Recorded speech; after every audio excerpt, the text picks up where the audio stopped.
Samtastic. Back with Guild Wars as we continue the Black Moachik tutorial. And what are we doing? Part 3 of the Sorrow's Furnace walkthrough. So, we've gone through a couple of changes here. You may notice it, you may not, so I'm going to go ahead and point them out. I have shuffled around the characters a little bit, so we've got Elias, Vec, and Xandra up at the top here, because you can individually flag them. I'll go into more detail on that. I've also swapped out Dash for critical defenses to give me a little bit more survivability. That's the one that gives you a 75% chance to block and it renews every time you land a crit. And then I've also given Acolyte Sosuke fall back in order to make up for that, and in the process of doing so, I have dropped his energy storage by 2, took the useless points out of Earth Magic that I had there, don't ask, and put those into command to get it up to 8, so that this does 7 seconds instead of, I think the default is like 4. So, we'll be on our happy way. The one that we're doing now is High Priest Alkar, I believe is his name. I'm going to check momentarily. Oh yeah, apparently I'm almost done with Eye of the North on here, and I should at some point figure out how to finish that. That was loud. Alright, loud to me. I don't know if it's loud for you. What are we doing? Under S. S is before T. To Sorrow's Furnace, High Priest Alkar. And this is by far the most complicated and difficult of these quests to solo. And that's just a fact of life. So, hopefully this will work. I've actually already made an attempt at here a couple times. Expect to fail the first couple times that you do this one. I just want to show you how it is possible, how you can do it on your own.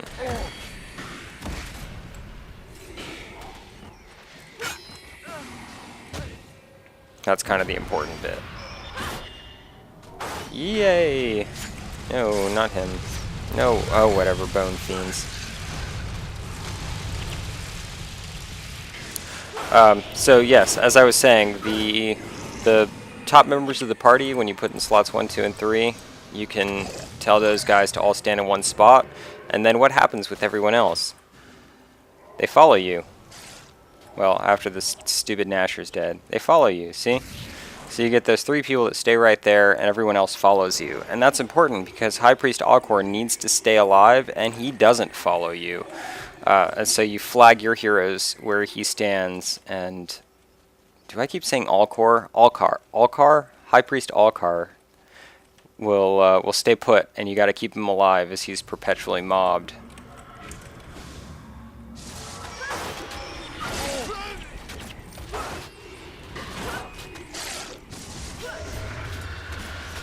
And so we're gonna try to have that work.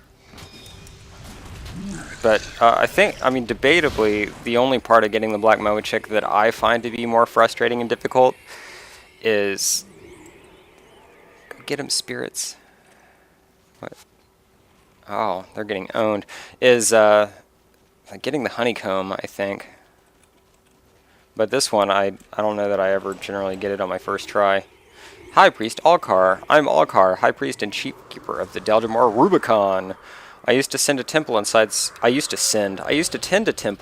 Sorrow's Furnace, and I'd like to know how it's fared since the Stone Summit took over. Of course, I'll need some help getting inside. Come, I need to get back to my temple as soon as possible. So that's High Priest Alkar, who's apparently got the mad heals or something, but I don't know if that's really true. This quest becomes a whole lot easier when you can split your group and actually have 2 sets of people to control NPCs separately, something like that.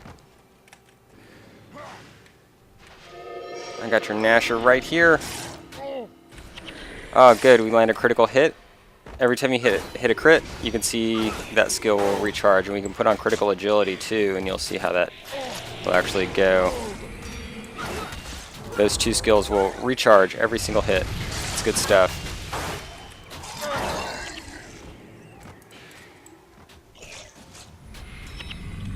Oh, now it's going to wear off.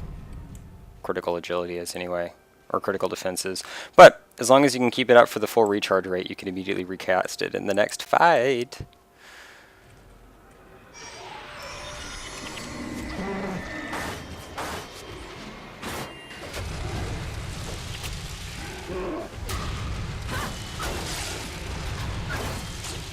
Okay, Carver. Oh, wait, we want to take out Rock Molder before he messes up Gwen too bad. Here we go. Look at that. Conjure Phantasm.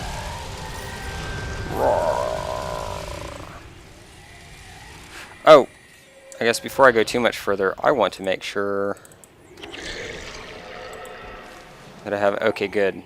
I keep forgetting. I still have those buttons on my headset key to do voice morphing if I hit them. Where am I going? This way, this way. And so I try to make it a habit to check whether or not the voice morphing is turned on before I begin recording, but I don't always remember to do so, and will still periodically mess up a recording by sounding like a squirrel or a chipmunk or whatever it is. Oh man, there was a dead squirrel on the road down the street from me, and then I found out today why.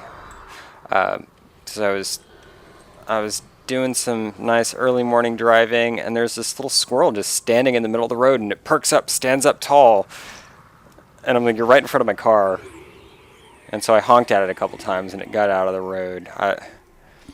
Man, how did squirrels last as long as they have? Cars have been around for a couple of decades now. If they're really that dumb, they're cute. Don't get me wrong. I think squirrels are really cute, but they need to not extend up as tall as they can right where the car's bumper is going to be. The Stone Summit are dangerously close to uncovering the Tome of the Rubicon. Inside is the true name of the Great Destroyer, the bane of the living and nemesis of the Great Dwarf himself. Oh, we need to do the dwarf voice. If the seals that bind that book are dispelled and the true name spoken, well, let's just say there's no worse thing that could happen in this world. There's my dwarf voice. I could use your help gaining entry to Sorrow's Furnace and stopping the Summit from getting their hands on the tome. Will you help me? Options being, yes, I think that's a pretty good cause, and you dwarves and your dramatic stories. Sorry, I can't help, but we're going to help, because otherwise that door won't open.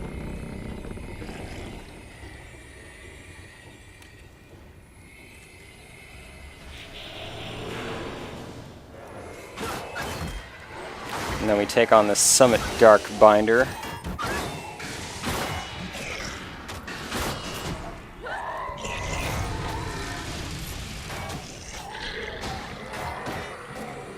Dark Binder. That's what the goth kids bring to school.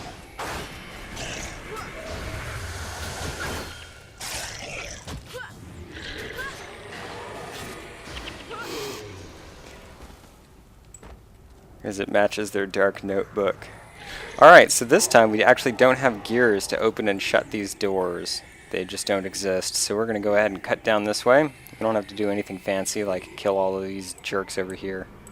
Those guys, we don't mess with them.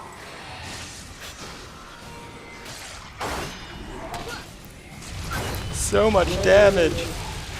Oh yeah, and of course, while we're at it... smiley face. I like to draw on this map when I've got other people in my group, so since you guys could see it, I'll do it now. Alright, Warden. So much damage. Not even the Priest of Sorrows has anything to say about that. Yay! Oh! There we go. For some reason I can't click. If you move like your mouse in the slightest, then you can't properly ping. There we go. And I'm not annoying other people by practicing that. There we go, smiley face. That's what I'm doing.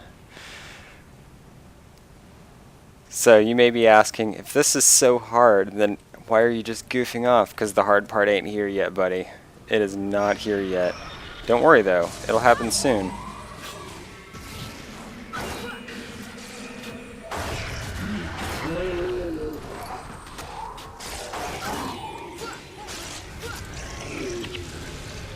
Right down here, that place that I was talking about previously, the ultimate fight for freedom and whatever, that's where Alkar is going to have his last stand.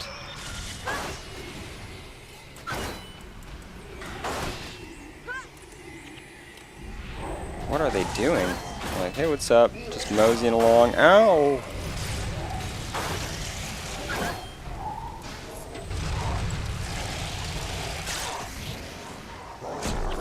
Oh, there apparently is a gearbox over there. But Alkar doesn't care. He's like the honey badger of this quest. He's not the honey badger. Kilroy Stonekin is totally the honey badger.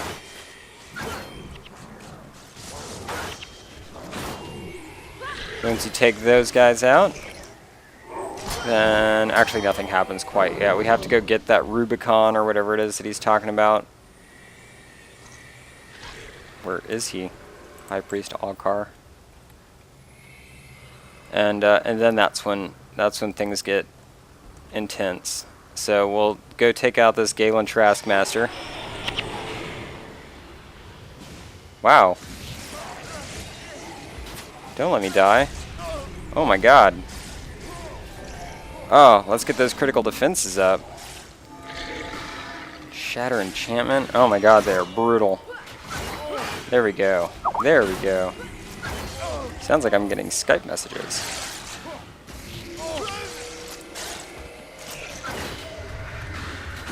That dude right there, that's who you gotta kill. Hierophant Morlog.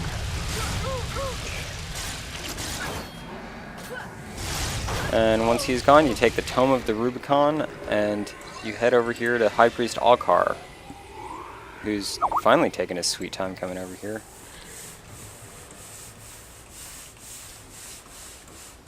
Seriously, dude, you're going the wrong way.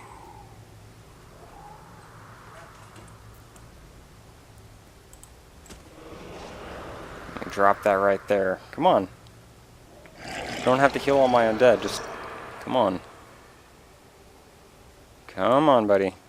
We're gonna be right now dropping, wrong buttons, dropping Zandra, Vec, and Elias right up here. Alkar, seriously. Seriously, stop it. Maybe bringing Elias with him was a bad idea. Ooh, Balthazate crystals are highly explosive. If you find enough. Oh, what do we say here? I need 4 more Balthazate crystals. If you kill those filthy Dredge Blast Rock, they'll drop the Balthazate crystals when they die, keeping an eye out for summit patrols. And keep an eye out for summit patrols and make sure nothing happens to me. And that's actually the most vital, difficult part. And if you notice, the fallback is going to play kind of a vital role here. And in that note, I'm going to disable it. If you shift left click, you will disable it, and then if you just left click on that, it will activate it. So we're going to want to kind of keep watch. Every time you poke up here, there's going to be the opportunity for everything to go horribly wrong. And these Traskmasters are dangerous. They're really dangerous.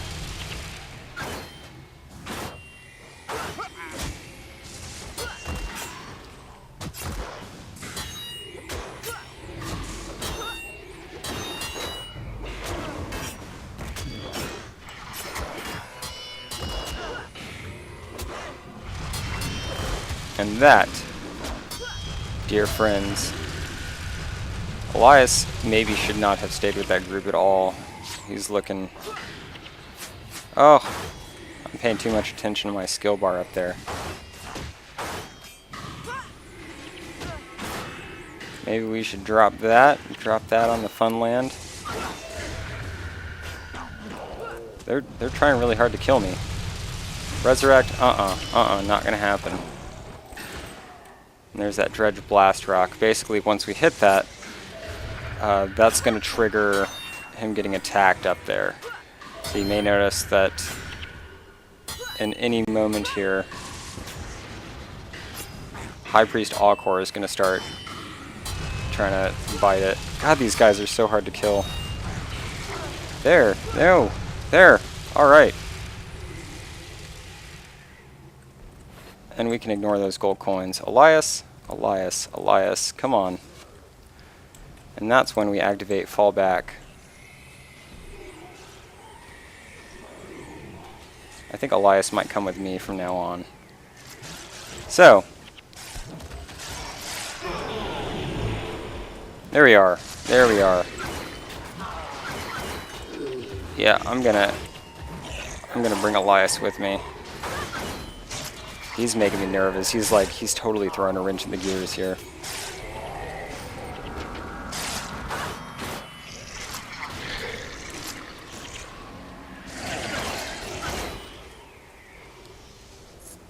Alright, so this Balthazate crystal, okay, yeah, you just drop it on this platform up here and you're good. And so I'm going to scoot you guys a little bit closer. Having both of them there should be able to run enough interference that that I'm able to return fast enough. But there are a couple of little bits here that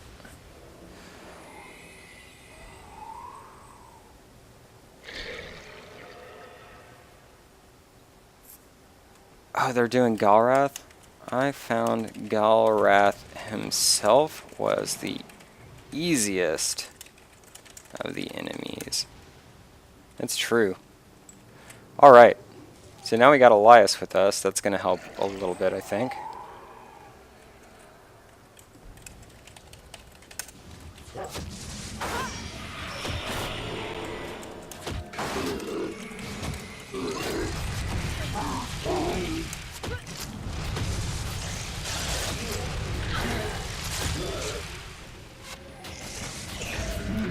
So you truly want to watch carefully. I think this group mysteriously gets aggroed when you fight this Summit Surveyor. If you get too close, they come charging down at you. And so just make sure you keep your eye down there on Alkar. We're going to go ahead and pick off this group over here.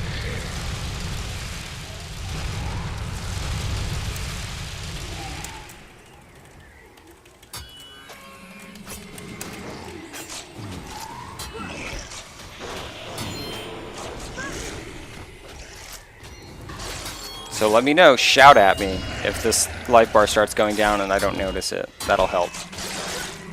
It'll definitely help if you shout at your computer screen. Okay, so those guys are picked off, and then here's one of the things that's kind of notable. Oh god, I'm so nervous. There, look, they start coming. They start creeping down. Oh, oh.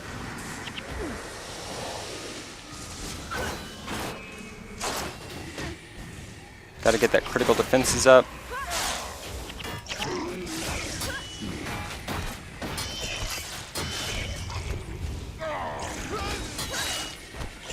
So much damage though. Oh, Alkar's taking damage. We want to move. We want to move. Vec's already gone. Hightail it, guys. No, Xandra. Alkar. You can survive.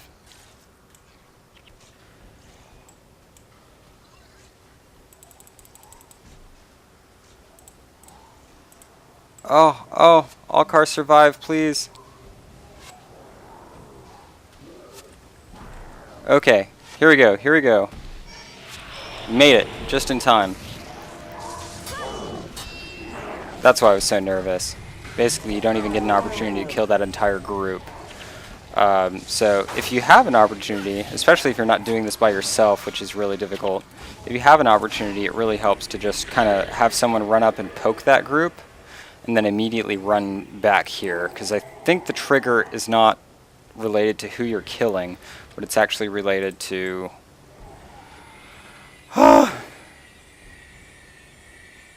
it's actually related to where you actually go. So I think that group up there is the group that single-handedly has resulted in my failing this mission most frequently. Or quest, whatever it is that we're doing. Technically, I believe it's a quest.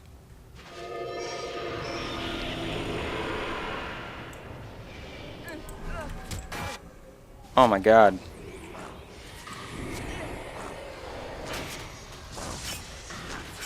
Oh, I lost critical defenses. That's awful.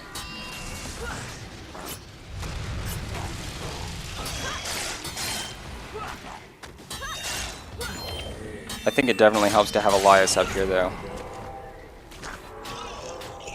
We're gonna just let that guy die as... Oh, wait, he dropped something. Ooh. Let's see if it was worth it. Probably not. Definitely not. +2 protection prayers. Psh. Give me +41 health next time, please.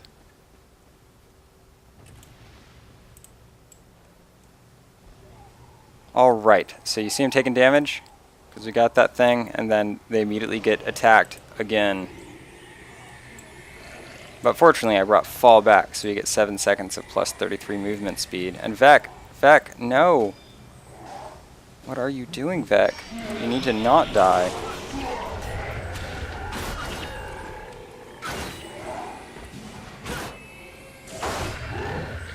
Definitely have your spirit spammer hang out here, though. That's it. Oh, that's right. And then there's this group up here, which I think we're going to be able to get away with owning them a whole lot faster. I was like not even paying attention to where on the map we're supposed to be going, because it tells you. This one's a little bit easier to respond to.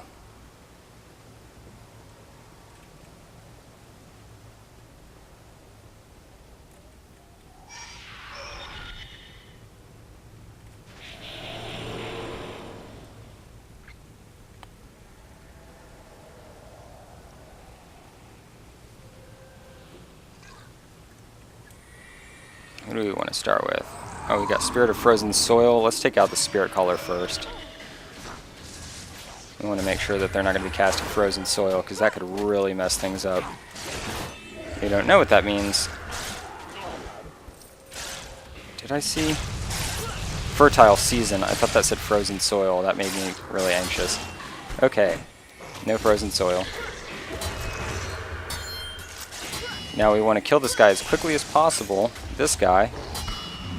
Because everyone else can be ignored once we get our goodie. Our Balthazate Crystal.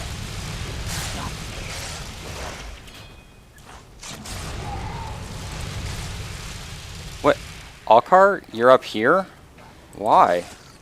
That's weird.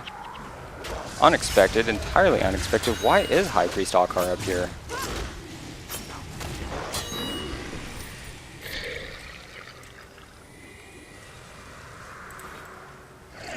Did he really chase my undead all the way? Well, that's a fun trick.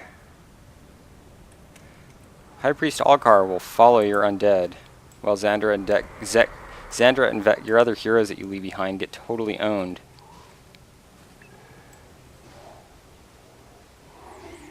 God. Alkar, you are such a freaking jerk, dude. Wow, they're doing really, really well, for the record. Alright.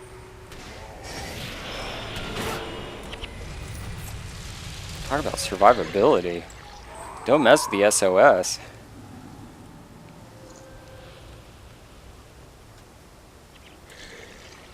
Alkar, I can't just have you standing wherever. You gotta come back down here.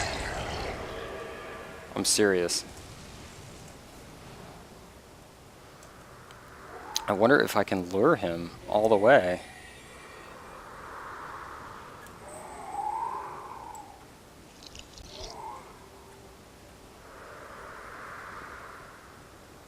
Will he follow me?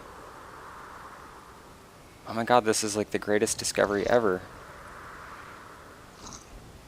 Oh, he might not come. It may have been because I was up on that high portion up there and he felt the compulsion to continue giving me aid or something. I don't know.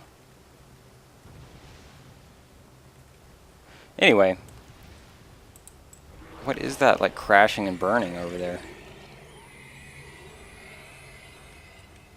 Alright, we're gonna pick on these guys, because I don't know why they're there. They shouldn't exist. I hope they're not a trigger.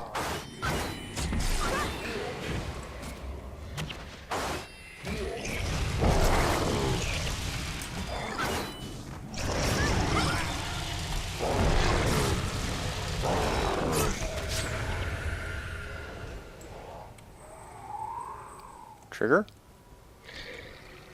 No trigger? We'll scoot on up.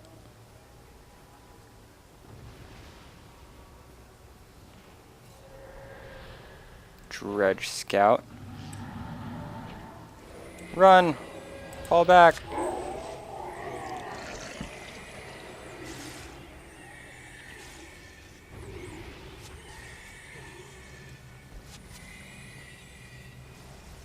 We're gonna investigate here.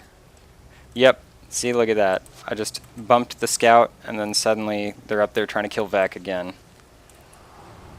Fall back! So basically every time you like look at somebody sideways, you need to run back here and make sure that Alkar is not getting killed. Good call, huh? It's this last one, this one way out here that you really got to be careful.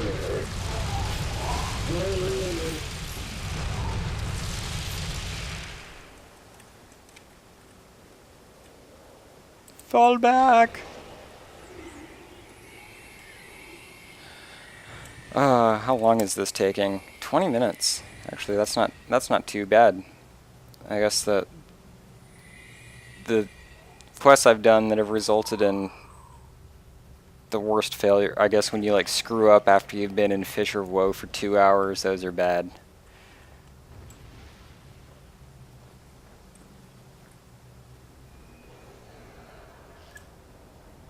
Okay, we're gonna leave that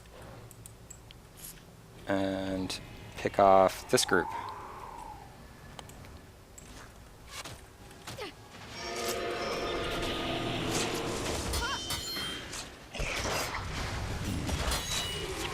Okay.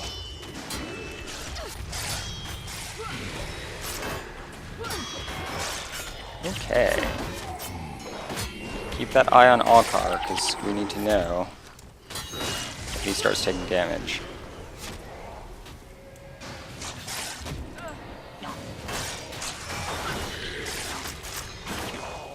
I don't remember if you have to run back after engaging this group. I think bumping that Dredge Scout was all that you need in order to trigger that. But we're gonna just hang back a second. I'm just failing all over the place there because I got hit by the stupid traps. We're gonna hang back just a second. I think if we can pick this guy off instantaneously, and that will be good because this is all we gotta kill.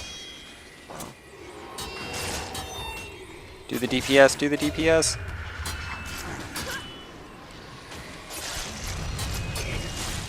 And that's it. Now we run back. Hurry, fall back, fall back.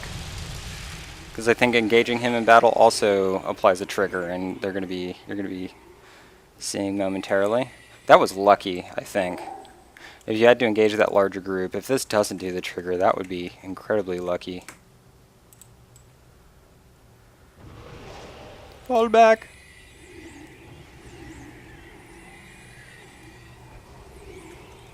Okay, it did. Yeah, it definitely did. Vec's gone. So that's risky business to not just immediately fall back. Alkar? Alkar? Oh my god, scary, scary.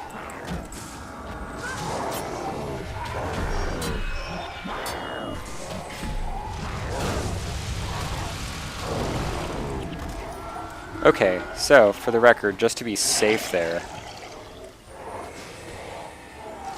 I want my gold, there we go. Just to be safe there, your best bet would be pretty much in all of those engagements, every time you bump into an enemy, especially the Edens that drop the Dredge Blast Rocks. They're not Edens, are they Edens? They're trolls, whatever they are.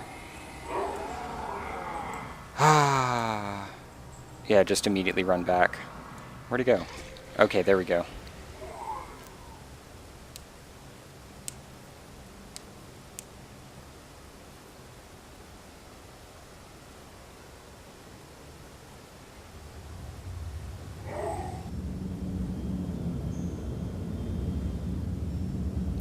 Is that gonna kill us? Is that thing gonna fall? Oh, good, there's a hole in the top of it. Oh, it is gonna, oh my god.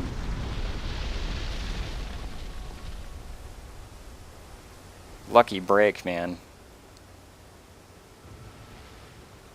Oh, we weren't up there, just some of our undead and spirits?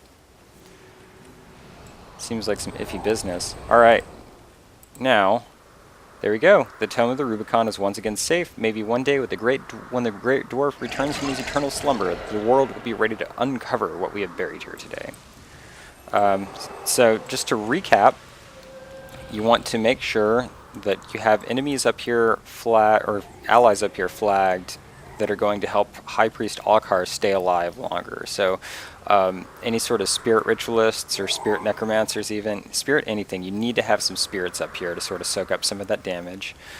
We determined that having a minion master up here is not the way to go, that it causes more problems than it solves.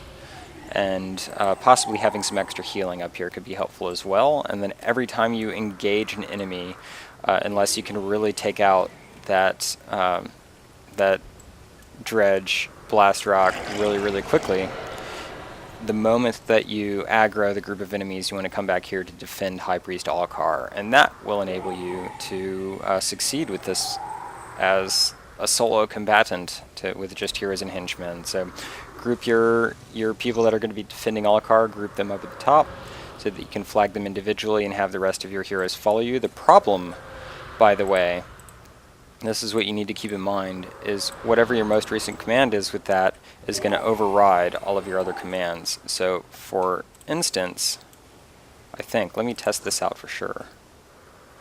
Ah! I was incorrect. I was thinking of this backwards actually. So you can in fact flag your other heroes. I should have been pointing that out. You can flag your other heroes to have them follow you so that they'll break combat, so that you can do that easily enough. When you have an MM, it doesn't really matter so much because those are the guys that are going to snag on the enemies, not your heroes, because they are actually going to rush in for melee combat. And this is what I was meaning though, is when you have that point, if you're going to flag these guys, those commands actually do override. See, here comes Vec, Elias, and Xandra. And then moving other party members around lets you move them separately. So, yes, well, we finished it. But that's a little bit of fun facts about party control, which may help you be able to actually successfully do this on your own. Because learning to control your heroes is vital for being able to solo stuff as effectively as I've learned to.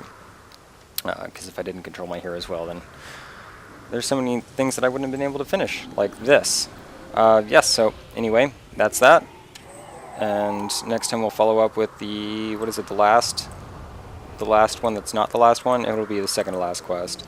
To help Orazar, not like Orzo, Orazar Highstone complete his mission inside Sora's Furnace. And that's Furnace. Boy, give me some more simple words that I can trip over. But that's that. We'll finish up with part 4, and then part 5 after that. Finish up that section. That allows you to go to the final quest, which is what we actually need in order to get the Black Moa chick.